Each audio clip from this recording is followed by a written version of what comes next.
Lo prometido, gente, vamos a hablar un poquito de historia, pero historias de fútbol, porque hoy estamos todos con el tema de Argentina e Inglaterra, entonces me pareció oportuno compartir alguna que otra cosita, algún que otro detalle que quizás les pueda llegar a interesar. Bueno, vamos a empezar con esta rivalidad de Argentina e Inglaterra en este día donde se han cambiado las reglas de fútbol. Fue un 23 de julio de 1966. Se jugaban los cuartos de final del Mundial de Inglaterra y el capitán argentino era Antonio Ratín, ¿sí? Que fue expulsado por el árbitro alemán Rudolf Heinlein al minuto 35 sin entender claramente qué se le reprochaba. Bueno, en ese momento no existían las tarjetas y las decisiones se anotaban en una libreta y no había señales universales. Ratín, que era el capitán de la selección argentina, pide insistentemente un intérprete. De hecho, se dice que pasaron como 10 minutos hasta que entendió que lo habían echado del partido. Pero el juez, bueno, consideró que su actitud era irrespetuosa y lo mandó al vestuario, bueno, a bañarse, afirmando luego en su informe, y atención que acá comienza la polémica. Me miró con mala intención, por eso me di cuenta que me había insultado, dijo el árbitro. Bueno, en fin. La confusión, la tensión y la falta de lenguaje claro entre árbitros y jugadores llevaron al presidente de la FIFA y al ex árbitro Ken Aston a crear el sistema de tarjetas. ¿Inspirado en qué? En los semáforos. Amarilla para la advertencia, roja para la expulsión. Se implementó por primera vez cuando, en 1970, el siguiente mundial, para que nadie pueda ignorar una sanción de este tipo.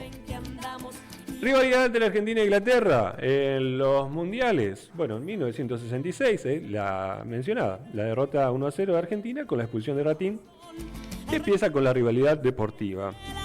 1986, ¿para qué vamos a hablar de esto? El cruce de los cuartos de final en México, 4 años después de la Guerra de Malvinas, donde Diego Maradona pasa la historia, primero con la conocida mano de Dios, a la que él había dicho, bueno, un poco con la cabeza de Maradona y un poco con la mano de Dios, qué grande. Y 4 minutos después recorrió más de 60 metros desde su principio de campo, le dio a 5 rivales y venció al arquero Shilton con el gol de siglo, ¿no? Bueno, también se enfrentaron la fase de grupos de Francia 98, victoria para los ingleses, con el conocido penal de Beckham, ¿se acuerdan? Y la expulsión de Diego Simeone. Y en la fase de grupos de Sudáfrica 2010, con un empate 1-1.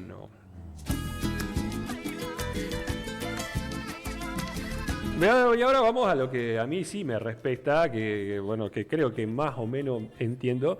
La historia en la relación de Argentina está marcada con Inglaterra, obviamente, por las Islas Malvinas. Y en 1820, el gobierno de las Provincias Unidas del Río de la Plata toma posesión formal de las islas y establece una colonia y una administración propia ya para 1829.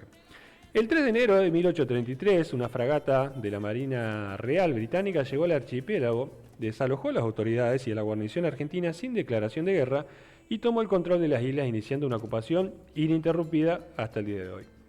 Argentina nunca renunció a su reivindicación de soberanía y la Asamblea General de Naciones Unidas reconoció el conflicto en 1965. Un poquito de tiempo había pasado. Bueno, las negociaciones obviamente no prosperaron y todo terminó, como ya sabemos, en 1982 con la Junta Militar Argentina que ordena el desembarco de las tropas para recuperar el territorio, algo que nuestro país no pudo lograr.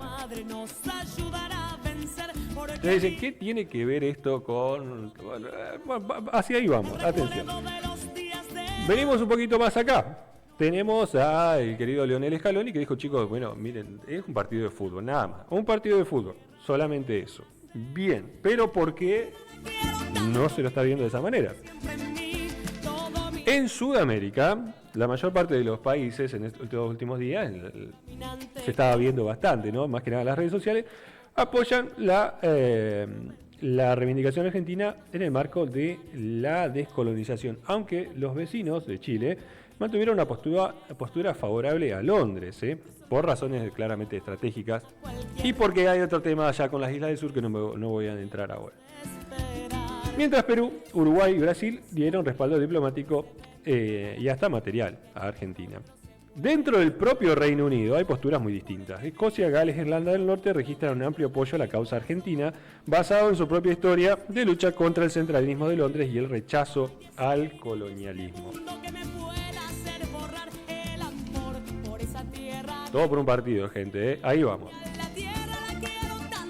Tenemos otro aliado. ¿Cuál es el otro aliado que nosotros hemos visto y lo vemos en cada mundial? Bueno, la gente de Bangladesh. Bueno, Bangladesh, lo voy a hacer muy cortito. Durante siglos, más o menos 2 siglos, el territorio formó parte del Raj británico, o era India británica, podemos decirle también. Y hay un par de hechos muy puntuales en la historia de Bangladesh. Uno es la hambruna de Bengala de 1943, donde mueren más de 3 millones de personas de hambre. ¿Por qué? Porque la administración inglesa consideraba que la prioridad era la Segunda Guerra Mundial, sin distribuir los alimentos disponibles en esta región. La partición de 1947, la zona pasa a ser Pakistán Oriental, separada por miles de kilómetros de Pakistán Occidental, con profundas desigualdades políticas y económicas. La Guerra de Liberación de 1971, tras la victoria electoral de la Liga Awami, que reclamaba la autonomía, el gobierno de Pakistán Occidental anuló los resultados y lanzó una operación llamada Searchlight, una represión brutal que causó entre 500.000 y 3 millones de muertes. El 26 de marzo de ese año, Bangladesh declara la independencia y se consolida el 16 de diciembre como la rendición de las tropas. Cada 4 años nosotros vemos cómo esta comunidad apoya fervientemente a la selección argentina y lo que une a ambas naciones es la dominación británica. Mejor dicho, cómo fueron dominados en territorio, en su caso también económicamente, ellos por un periodo bastante más prolongado que en el que los ingleses están en las Islas Malvinas. Por eso vemos con esa efervescencia y toda esta conexión que hacíamos con Maradona, como Bangladesh generó a través del fútbol una idolatría que tiene algo de sentido. O sea, ¿qué los une? Amar a Maradona por lo que hizo por la proeza y también el odio hacia los ingleses. Venimos un poquito para acá. La expulsión de Ratín, la historia de Bangladesh, mínimamente la ocupación de Malvinas, comparten un mismo origen, la imposición de reglas y fronteras ajenas, la falta de diálogo y la desigualdad del poder que marcó la expansión británica por el mundo.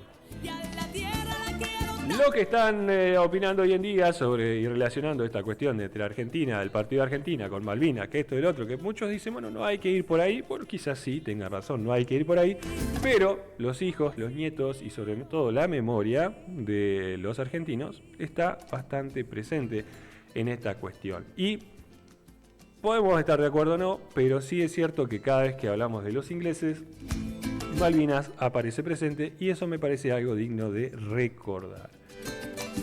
En YouTube de la Radio de Molina van a encontrar, si pueden buscar algo sobre la historia del Gaucho Rivero. Yo he subido historias sobre eso, sobre la ocupación británica y sobre la defensa de las Islas Malvinas si les interesa.